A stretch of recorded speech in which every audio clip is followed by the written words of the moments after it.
I will run, I will climb, I will soar. I'm undefeated, oh. Jumping out of my skin, pull the cord.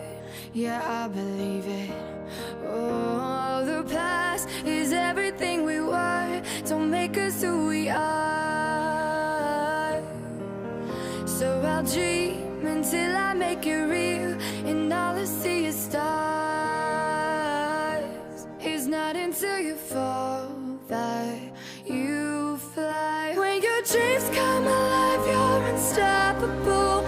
Take a shot, chase the sun, find the beautiful. We will glow in the dark, turning dust to gold, and we'll dream. Hello there, welcome to Wigtown. I hope you enjoyed the little whistle-stop tour around my local neighbourhood. I'm in the library upstairs on the top floor. This is where I sit and write and get lots of inspiration from the beautiful views across the bay, which is also where I swim most days. Tide's out at the moment, so it just looks like a big mud flat. That's the Galloway Hills where the ospreys nest, swinging around towards the Lake District, which you can't see very well because it's rather misty. And that's where I sit and write.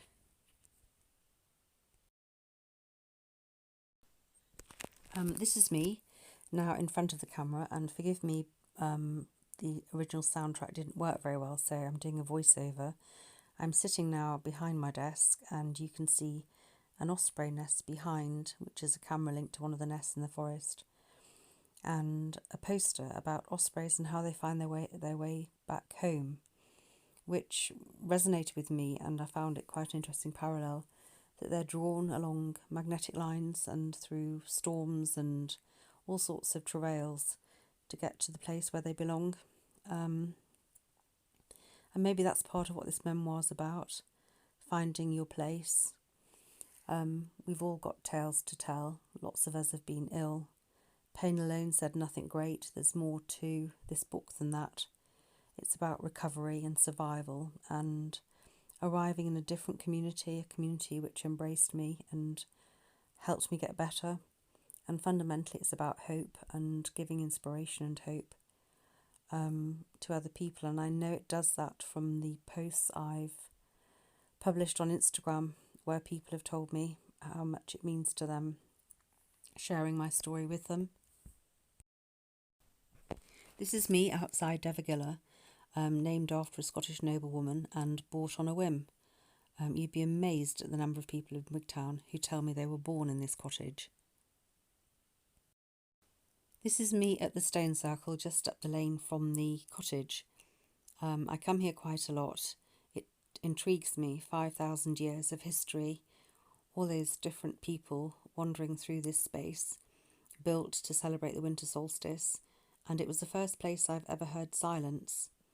And I thought I might conclude this little film just with a short passage. The true happiness is of a retired nature and an enemy to pomp and noise. It arises in the first place from the enjoyment of oneself, and in the next from the friendship and conversation of a few select companions. It loves shade and solitude, and naturally haunts groves and fountains, fields and meadows. In short, it feels everything it wants within itself, and receives no addition from multitudes of witnesses and spectators, which kind of sums up really what I think I've achieved in the last couple of years, living in this very special community, recovering from a very serious illness, and writing my memoirs.